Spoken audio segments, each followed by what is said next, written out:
भक्ति, शिवदानी भोले की भक्ति, अपारे ओझा करेला भक्ति, भक्ति बड़ी अनोखी भोला रहे गवाह।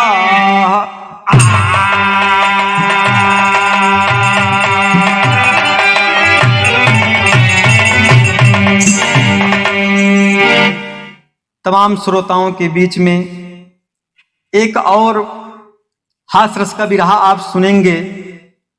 हमारे देश में, हमारे समाज में भक्त कई प्रकार से हुए हैं, लेकिन देखा ये कैसा भक्त है भोले बाबा का। एक रहन पाड़े ओझा और उनका बेटवा रहन सुखू ओझा। ए भैया, घरे में ओझाई बा, घरे में सुखाई बा। पाड़े ओझा ओझाई करते रहन और सुखू ओझा सुखाई करते रहन। ए भैया, भोले का उड़ती मूर्ति बनावत रहन, बाजार में बेचते रहन। पाड़े ओझा एक दिन कहूँ चला गए, कहन सुखुआ बे, कहन का भा, कहन देख पीछे मंदिर है शंकर भगवान का, हमार डेली के सारे नंबर बस शाम वाला जाए के शंकर भगवान का दूध चढ़ाए के चला आए। काल हम समय से ना आए बउए। ई सुखुआ का है ठीक, हमका भाई अवसर मिलत बा तो पक्का हम चढ़ावे जा। क्या कहना है बाबूजी?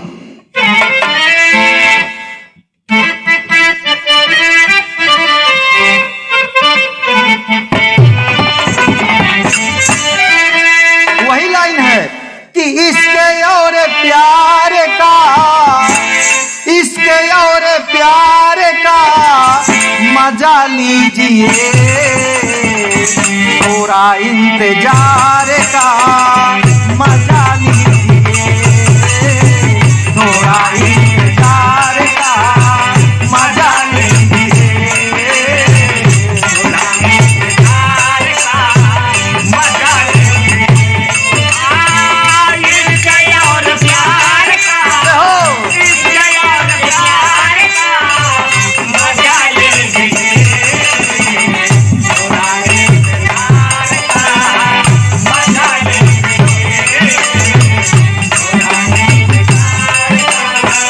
मजा लीजिए।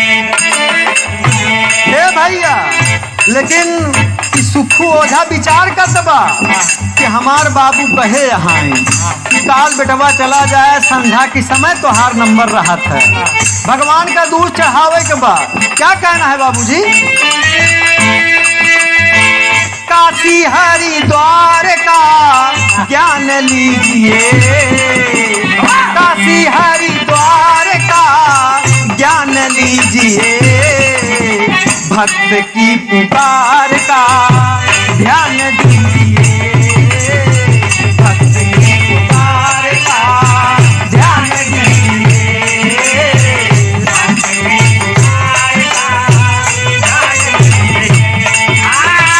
काशी हरिद्वार का, काशी हरिद्वार का ध्यान लीजिए, भक्त की पुकार का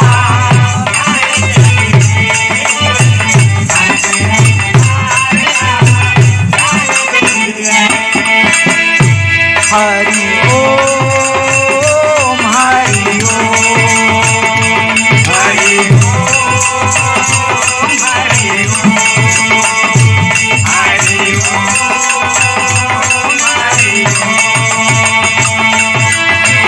आधी रात ढल गई है, भोर में तुम जाइए, जाके भोलेनाथ जी को दूध को पिलाइए। आधी रात ढल गई है, भोर में तुम जाइए, जाके भोलेनाथ को दूध को पिलाइए। आधी रात ढल गई है, भोर में जाइए, जाके भोलेनाथ को दूध को पिलाइए। चार बूंद अमृत का पान कीजिए, चार बूंद अमृत का पान कीजिए, भक्त की पुकार का ध्यान दीजिए,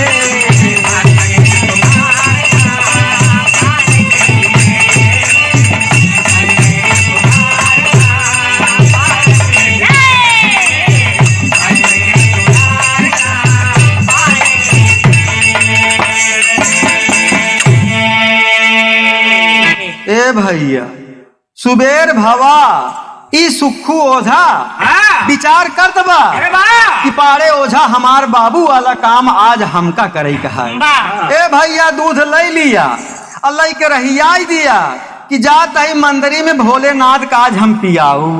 ए भैया चलता है क्या कहना नजम के भाव में।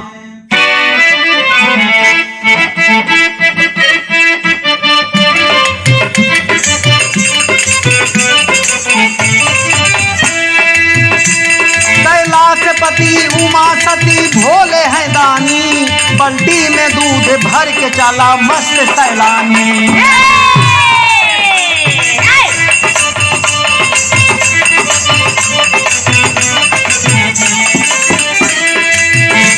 मंदिर में पहुंचा कहाई जल्दी खोला नजरिया, मंदिर में पहुंचा कहाई जल्दी खोला नजरिया, दूध चाभा जल्दी जाबे अपने बखरिया।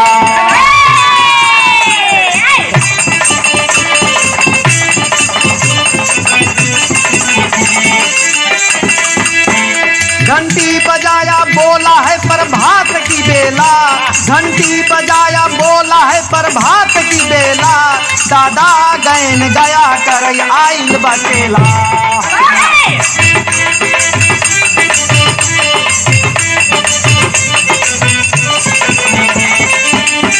भोला जी गोला छोड़ा जल्दी डमरू बजावा, भोला जी गोला छोड़ा जल्दी डमरू बजावा, नंदी गणेश साथे आवा भोग लगावा।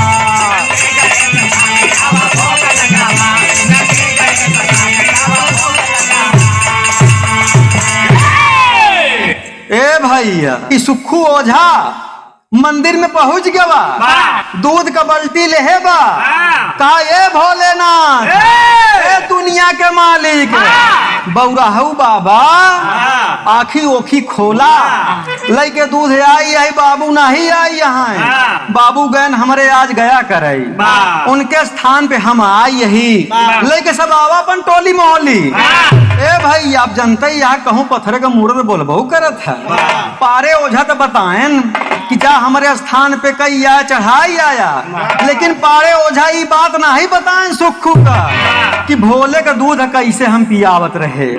ए भैया बल्टी रख के बैठा बा का देखा जल्दी पिया, हमारे पास समय है कम, हमारे घरे काम काज है, अब बतावा कहूँ पत्थर अपने आप दूध पी ले। ए भैया बल्टी हुई रखी बा कोई क्या कहना तर्ज हुई बा।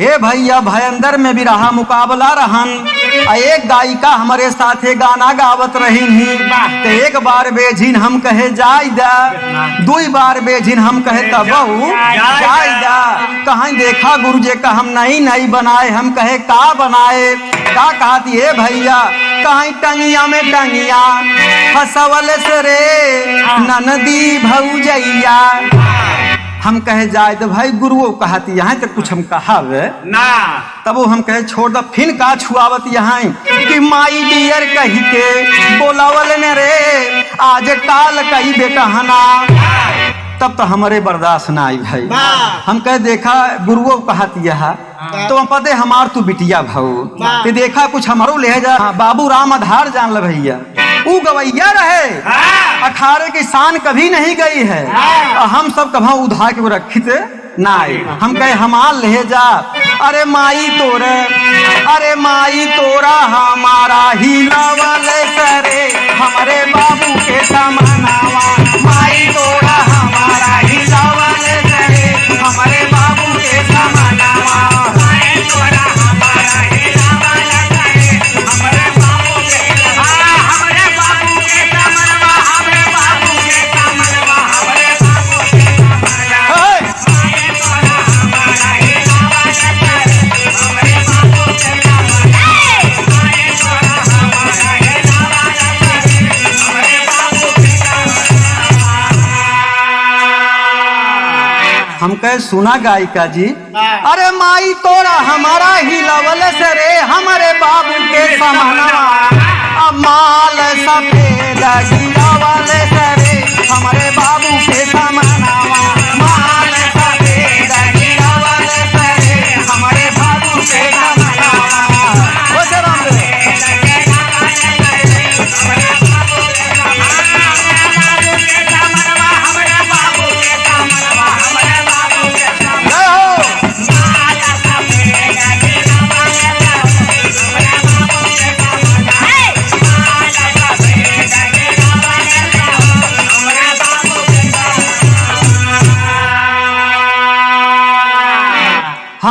माई तोर हमारा हिलवले सरे हमारे बाबू के।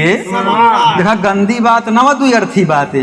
ए भैया हम कहे सुन तोर माई एक ही हमका भैंस दे रही और लागत ना आई रही हमारे घरे तो तोरे माई का हम बोलाए हम बाप बेटवा बैठा रहे और तोर माई आपन लगी भैंस लगावे तो जनता यहाँ जब दूध भाई सफेद बा हमारे बाबू के समनवा तो भैया देखा अच्छी बात रहे का कहना इधर का कहना है सुखू ओझा का ये भोले दानी जल्दी से दूध पिया हमारे पास समय यहाँ हम बाबू घरे ना आई यहाँ घरे कुल काम काज जानला हम करे पड़त है। एक बार कहे से दुई बार कहे से भोला सुनता ही नहीं ना सुखुआ बिचारे से यार कब पी ही हम लगभग 3 बजे आए 5 बजे वाला है कुछ समझता ही ना यहाँ। ये भैया वही सुखुआ जान ल भैया उठाए से लाठी तोरी भोला की जाए रहा तो का कब से प्यार से कहा था हमार बात तू नहीं समझाता क्या करता है भैया यही भाव में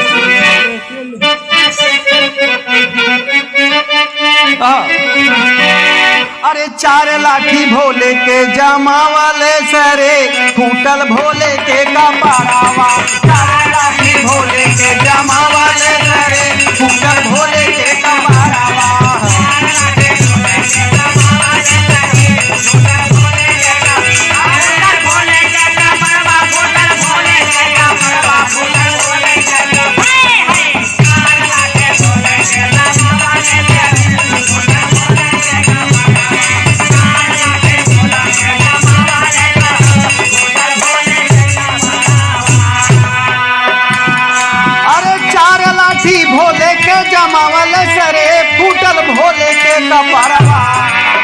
भाई क्या करता है अरे मंदिर में उधा में मचा वाले सरे फूटल भोले के कपारावा मंदिर में उधा में मचा वाले सरे फूटल भोले के कपारावा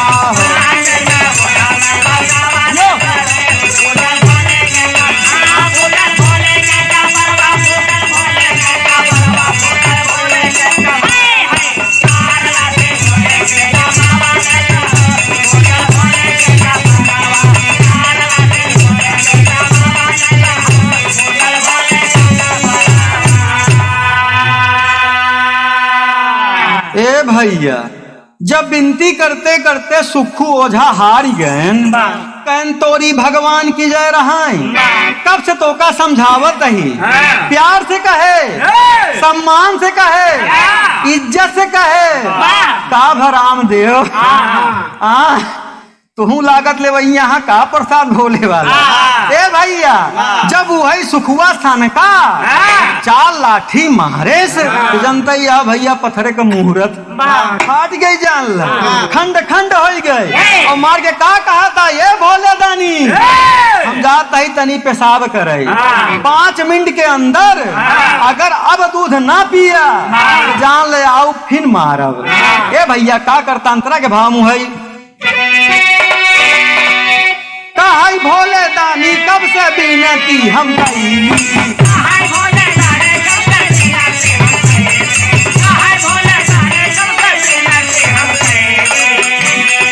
बल्टी का दूधवा खत्म में नहीं भई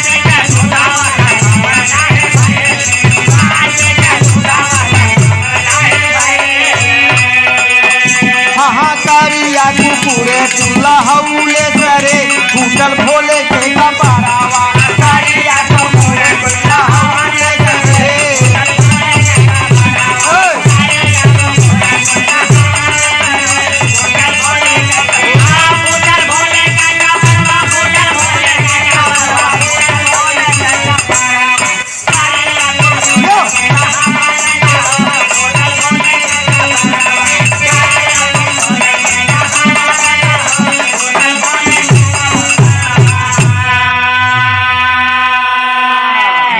भैया ई सुखू ओझा अब बाबू तो बताए ना ही रहन आखिर में भोले दूध कैसे न पिया थीन जब भैया 3-4 लाठी मार के आराम से चल दे पेशाब करे जब देखल भैया वही की जान लग करिया कुकुर घूमत रही जान ल भैया घूमत घूमत आई अब पूरा बाल्टी का दूध पी गई। अब सुखुआ कही गा है अगर हमारे आए के बाद दूध ना खत्म भा रहा तो जान लिया तो का 4 लाठी फिर मारब। ए भैया इधर कुकुर पाएस बेचारी भूखान रही, बड़ा बढ़िया लहान बैठा। ए भैया जब सुखुआ उधर से आए, जब सुखू उधर से आए तो देखा तहां कि लाठी में तो बड़ा दम है यार। बतावा इनका प्यार से कहे भैया भोलेनाथ बाल्टी में दूध लिया यही आवा सब केहू पी ला नहीं पिए। देखा जब 4 लाठी जमाए अपने आप सब पी गए। ए भैया अब सुखू का मालूम कि भगवान पिए है काय के पिलाई ले गए हुआ झटक के। ए भैया करिया कुकुर पूरा दूध पी के एकरे विश्वास हो गवा कि भगवान पूरा दूध पी गए। ए भैया पियाई के चल रहे थे। जब पंडा महाराज मंदिर में आए तो देखा तहां भगवान शंकर जी का हाल कैसे बा। सांप बेचारा कटा पटा टूटा फूटा होमुड़ गिरा बा। शंकर जी का गर्दन कहूँ और गई बा, हाथ कहूँ और बा, शरीर कहूँ और बा। बाबूजी पंडा एकदम लगन विचार करे आखिर में कौन हरामी यहाँ आया था। अरे भगवान की मूर्ति तोड़ डाला, पाप किया है बाबूजी। बाबूजी पंडा महाराज क्या कहते हैं, कहना है मास्टर साहब।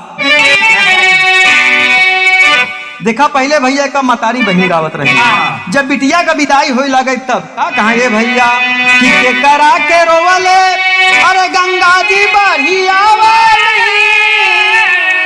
अरे के करा के रोवले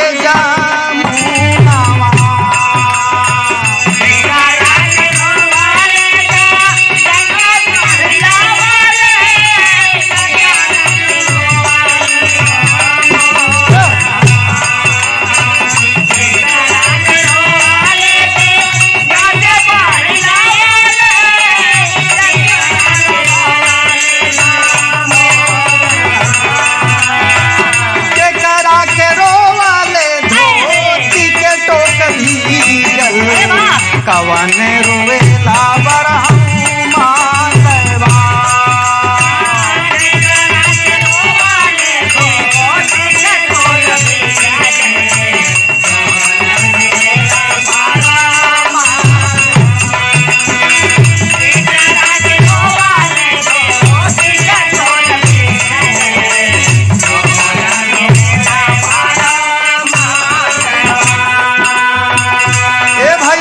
उधर से एक गवैया जवाब बाबू जवानम का देत रहा है। बब्बाई के रोवाले गंगा जी बढ़िया माई के रोवाले जामुना।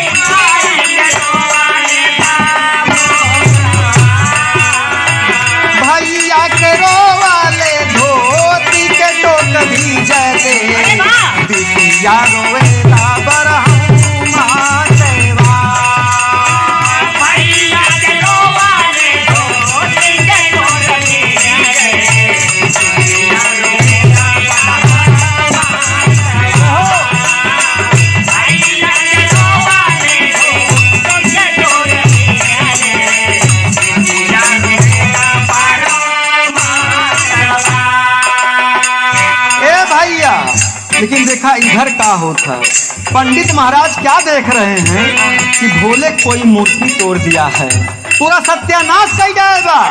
भैया पूरा मंदिर खंड खंड हो गया है। क्या कहना है बाबूजी कि पंडित जी देख ले फूटल भोले के कपारवा अरे असुआ बहेला गंगा धारवा।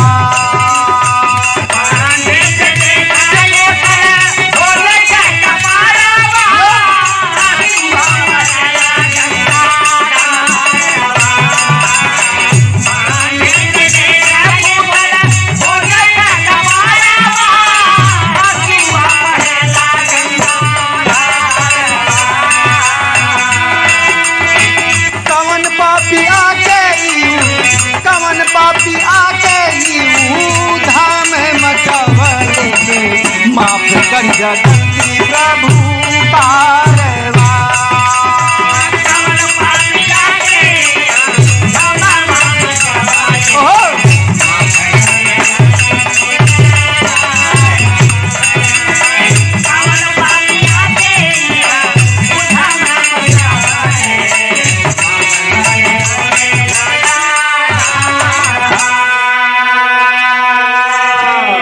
ए भैया पंडा महाराज देखत हैं पूरी मूर्ति के सत्यानाश हो गयो। अब कुछ पता ही नहीं भोलेनाथ रहें तो कहाँ रहें।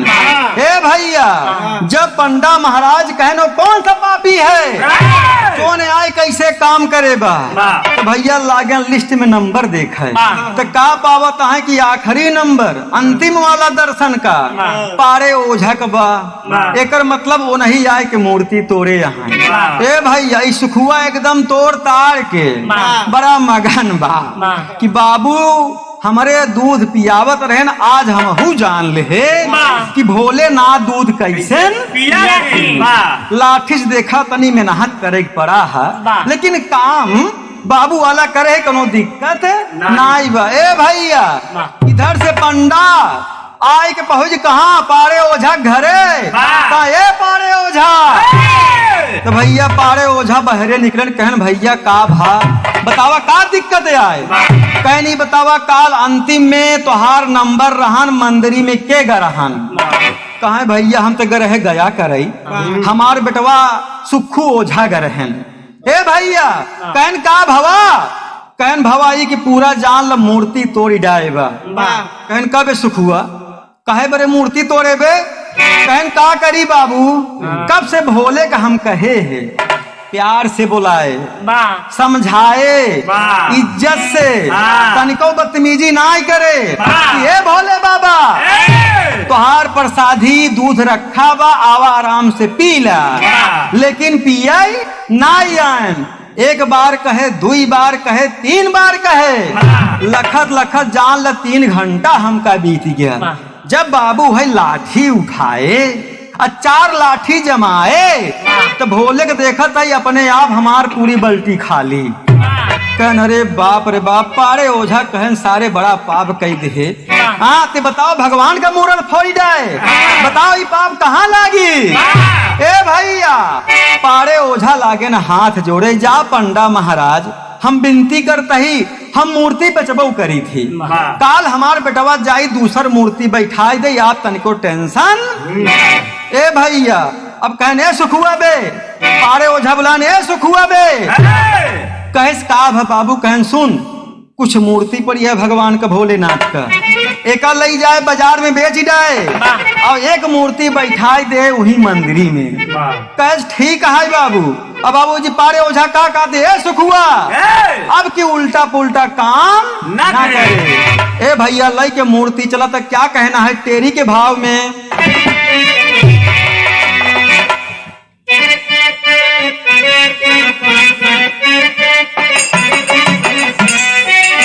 अरे लाठी लाठी लाठी से भोला खई है गोला लाठी लाठी लाठी से भोला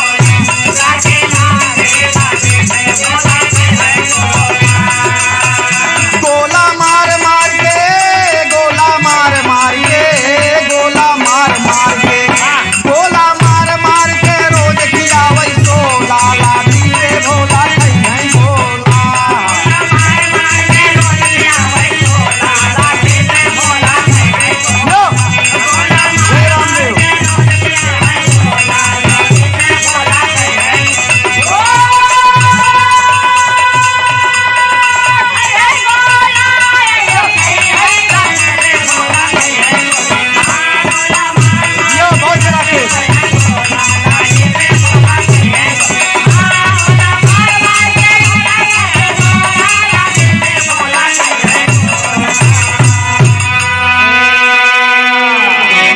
ए भैया मंदिर में पहुंच गया जोन बाबू कहे रहन पारे ओझा कि सुखू ओझा ई वाली मूर्ति वही मंदिरी में बैठाई दे का कहत बे कि ए भोला देखा आज तोसी हम प्यार से बात करत है, कलऊ प्यारे से बात कर रहे हैं।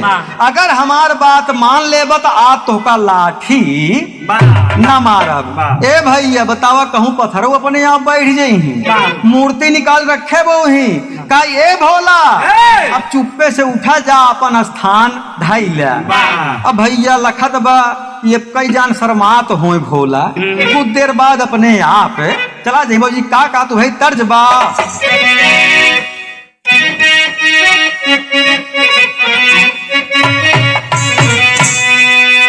देखा हमारे गुरु जी पहले गावत रहे बम्बई में कि लड़का भैले हजारी भतार बिना, लड़का भैले हजारी भतार बिना, लड़का भैले हजारी भतार बिना, लड़का भैले हजारी भतार बिना, लड़का भैले हजारी भतार बिना, लड़का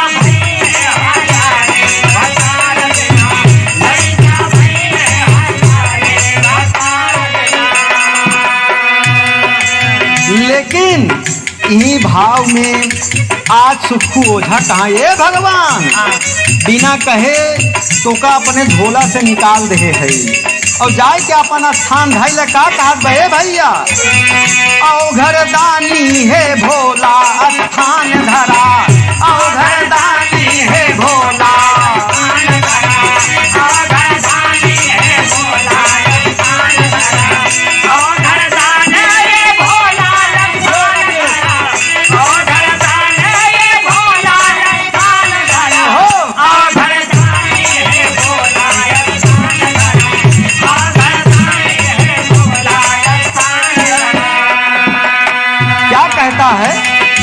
कीर्ति अमर महिमा जाए बखानी, कीर्ति अमर महिमा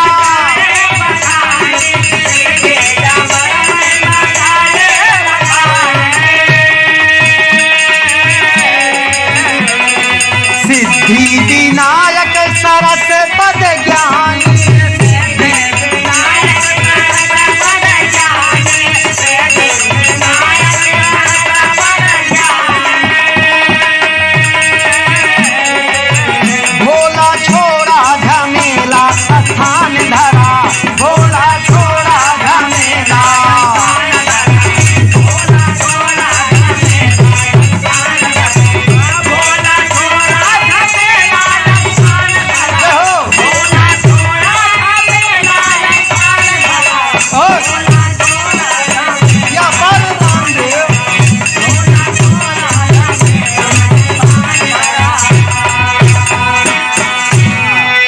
रामदेव मास्टर यही बरजातों का बहुत सम्मानी थी। कहूँ कहूँ ऐसा बजाई दे थे ना जहाँ पूरा छाती फाटे लागत है यार। हाँ ए भैया ये का तो सुखुआ ओझा कि देखा भोला बिना कुछ कहे, राकेश भाई बिना कुछ कहे प्यार से हम तो का मारब अपन स्थान धाइला हम जाई अपने घरे उड़ती मूर्ति बेचे बा। ए भैया एक पुजारी घूमत घूमत आयन ये सुखुआ समझ गया कि भोला हमसे कुछ शर्माबो करत जाई, तब तक कुछ घूमी टहरी कई जान भोला अपन स्थान धाई ले। ए भैया ये चला गया चुप्पे सब कहत बा के भोले दानी हमारे आवत भरे में अगर अपन स्थान न धरा तो जोन चार लाठी काल जमाए रहे आज फिर दोहराओ। ए भैया घर का होते एक पुजारी चलावत है पूजा करे तो क्या कहना है, एक पुजारी अइले भीतरवा, एक पुजारी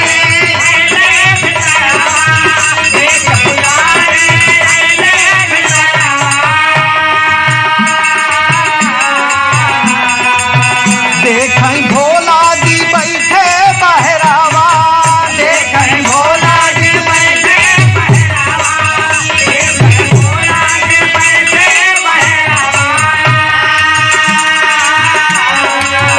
मूर्त दिया बैठाई स्थान धरा, मूर्त दिया बैठाई स्थान धरा, मूर्त दिया बैठाई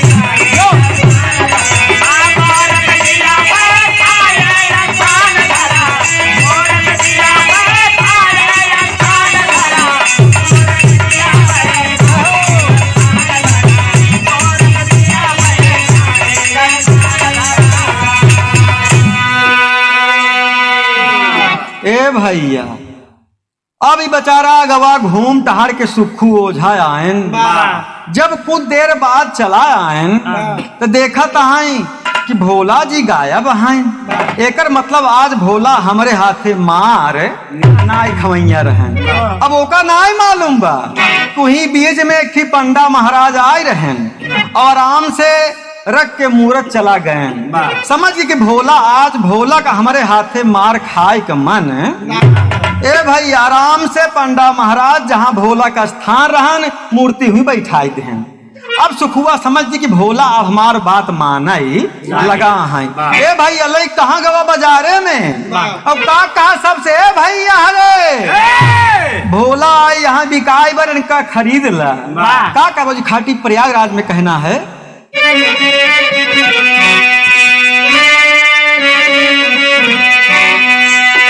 अरे बिकाई आए भोला अरे बिकाई आए भोला अरे खरीदा बाजरिया बिकाई आए भोला।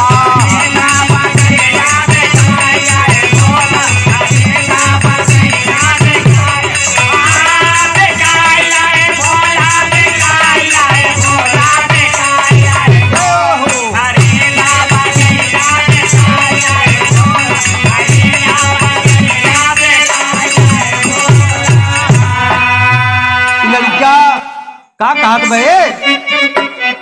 ये भैया ए बहिनी ए दीदी कि भोला बिकाई आई यहाँ आवा इनका सब क्यों खरीद ला।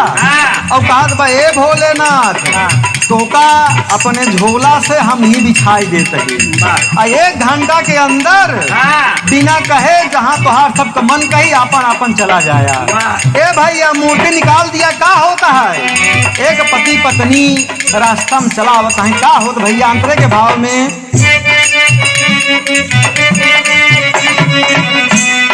रहिया में पति पत्नी युद्ध करें भारी रहिया में पति पत्नी युद्ध करें भारी रहिया में पति पत्नी युद्ध करें भारी।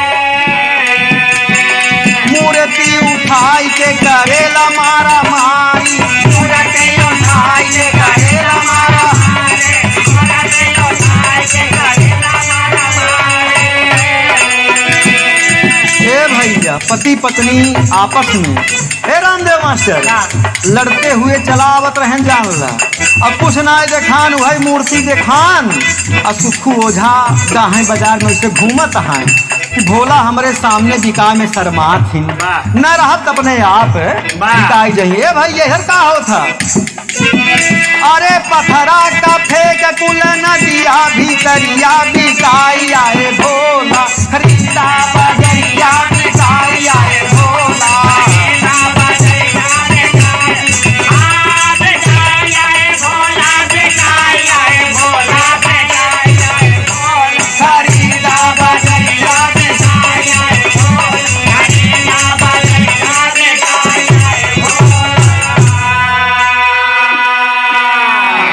ए भैया पति पत्नी जान लगे से युद्ध बढ़ गए भाई साहब कि जोन सुखू ओझा मूर्ति रखे रहन ओका ढेला समझ समाज है।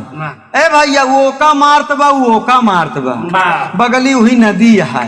अब जान ला भैया दोनों पति पत्नी के युद्ध में सारी मूर्ति बिना मतलब का कुल नदी में फेंकाई गई। अब इस सुखुआ जब घूम के आई तो देखा था भोले दानी बड़ा जल्दी बिकाई खेन। हाँ बिना क्यों बताएं ए भैया हम तो ही रख के गए रहे तो सुखुआ कहे हमार तक काम हो गया। बाबू कहर मूर्ति बैठाई दे हुआ बैठाइन दे है बाबू कहन मूर्ति बेच डाया बिना मतलब कहीं बिकाइन गई है। ए भाई एक को पैसा ना ही पाए अब बाबूजी घरे रहिया तो का कहना खड़ुआ हम है कि बिन पैसा के बिकी है मूरत ना ही पाए आना चार बिन पैसा के बिकी है मूरत बिन पैसा के बिकी है मूरत ना ही पाए आना चार बिन पैसा के बिकी है मूरत। कौन खरीदा कौन ले गईले ना ही देखा एक बार कौन खरीदा कौन ले गईले। जब मारे तब भोला गईले लाठी नाटी मारे चार जब मारे तब भोला गईले। कल से बेचई हम ना जाबई काम काज चौपट हर बार कल से बेचई हम ना जाबई कल से बेचई हम ना जाबई काम काज चौपट हर बार कल से बेचई हम ना जाबई काम काज चौपट हर बार ग्वाला भुल्लुर दादा कही गए ग्वाला भुल्लुर दादा कही गए लिख गए यादव राम आधार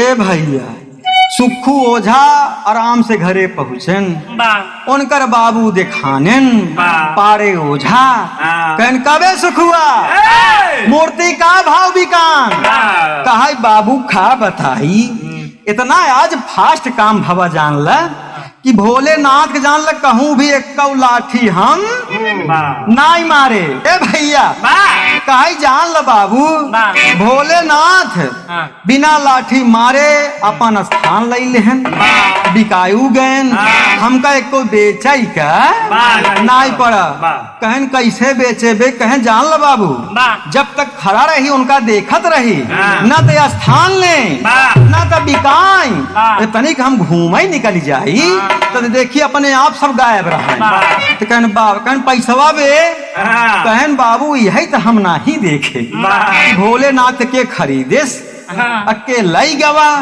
अके का पैसा वो देहन अके पैसा पाए कहन सारे तब का बेचे हाथू अब ओका का मालूम कि पति पत्नी युद्ध में पूरी मूर्ति नदी में फेंकाई गई है पारे ओझा कहे नहका उसारे तोहका हम भेजे बतावा भैया देखा दुनिया में रामदेव मास्टर देखा ऐसे मूर्ख मूर्ख यहाँ बेचारे भक्त का करबा भक्ति कयू मेल के होता ए भैया केहू लाठी से मनाई लेत बा केहू बाती से मनाई लेत बा केहू जान ल भोलेनाथ का भांग खिया खुश कर लेत बा तो ये जान ल भोलेनाथ बहुत बहुराहु भक्त हैं लेकिन आप सब ऐसा काम न करा मुझे क्या कहना है पधारी भाव में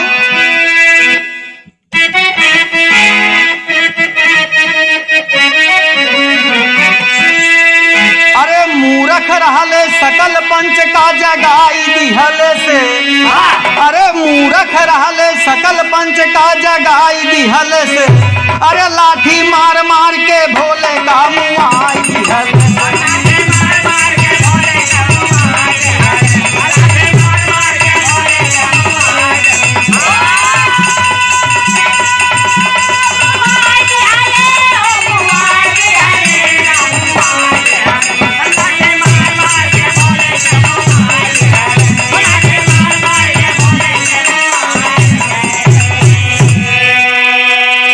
शिक्षा ज्ञान की जननी है कर जोड़ खड़ाए कराही ऐसे मूर्ख का कोई भेद नहीं पाई ए भैया जान ल दुनिया में ऐसे मूर्ख केहू भेद ना पाई देखा आप सबसे बताऊ भाई ऐसा काम दुनिया में ना करा लड़का खूब बढ़िया पढ़ावा लिखावा नहीं जान ल ऐसे भैया तोहार नुकसानो करी मूर्ति तोड़ी भगवानों का अपमान करी और समाजों में जान ल तोहरे नाम पे तमाम शिकायत औते ही रही बोलिए कहना शिक्षा समाज के लिए आज बहुत जरूरी है वही क्या कहना अंतिम भाव में कि निंदा से अच्छा सपना दिखाई दिहले से लाठी मार मार के भोले का मुआई दिहले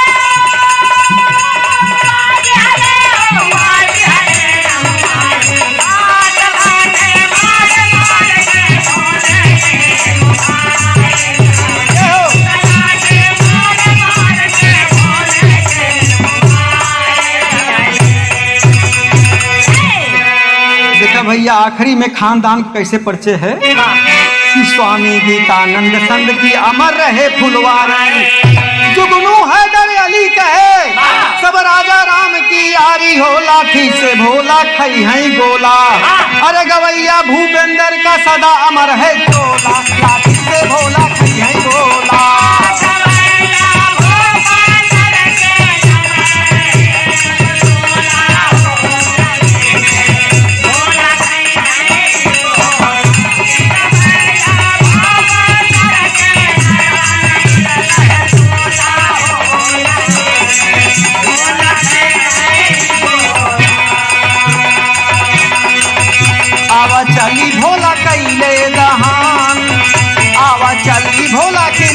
महान जगतिया में बरसे सन आवा